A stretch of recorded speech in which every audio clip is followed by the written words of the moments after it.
On a quiet winter evening, under the soft glow of golden Christmas lights that sparkled through the falling snow, a little boy in a red jacket walked through the park with a sense of innocent excitement that only children carry during the holiday season. The tall Christmas tree behind him shimmered like a giant jewel, covered in ornaments that glowed warmly against the icy wind, but the boy's attention wasn't on the decorations.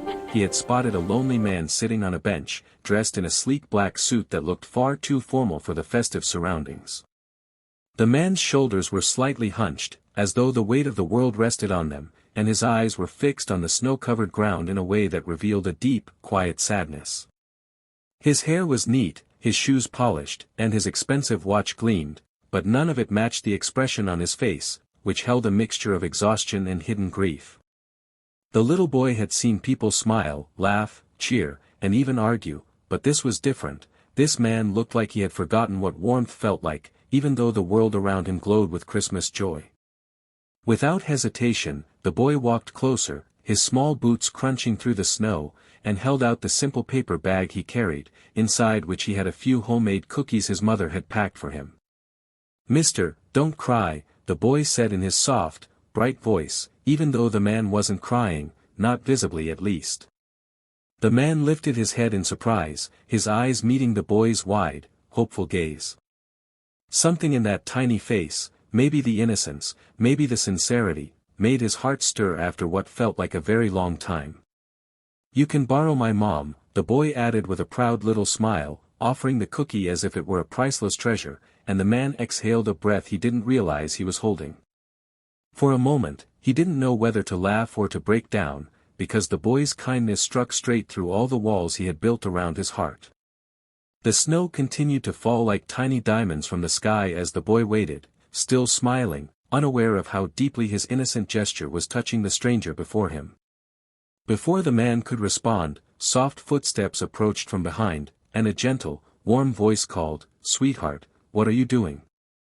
The boy turned around, and his mother came into view, walking with graceful steps, her long gray coat brushing lightly against her cream dress. Her cheeks were flushed from the cold, but her smile radiated the kind of warmth that made the snowy world feel less harsh. She carried a handbag and wore heels that left delicate prints in the snow, but above all, she carried a calm kindness in her expression that immediately softened the entire scene. The man looked up at her, struck not by her beauty first, though she was undeniably beautiful, but by the comforting presence she carried, the same presence the boy must have been speaking of when he offered his mother to a stranger who looked sad. She reached the bench and gently placed a hand on her son's shoulder, giving the man an apologetic yet friendly smile. "I'm sorry if he bothered you," she said, but the man immediately shook his head. "No," he said, his voice a little raspy, "he didn't bother me at all. In fact, he helped me." The woman's eyes softened further, and she sat down beside the man, while the boy climbed up on the bench next to them and dangled his small legs happily. The man took a moment before speaking again, the emotions he had been hiding for months rising quietly to the surface. He explained that he had just left his company's end-of-year meeting, where he discovered that his partner, someone he trusted deeply, had betrayed him, leaving not just his business shaken but his belief in people as well. "I thought, maybe Christmas wasn't meant for people like me," he admitted, staring at his hands, which suddenly felt painfully empty. The woman listened carefully, her eyes reflecting understanding rather than judgment, while her boy leaned against her, as if trying to comfort both adults at the same time. "Sometimes," she said softly, "life takes things away so it can give back something better. But you have to stay open to receiving it." Her voice carried a gentle wisdom that reached him the way nothing else had in months, and for the first time, he felt the hollow ache in his chest begin to loosen. The boy, still holding the cookie toward him, repeated in his cheerful tone, "Here, mister. This will make you happy."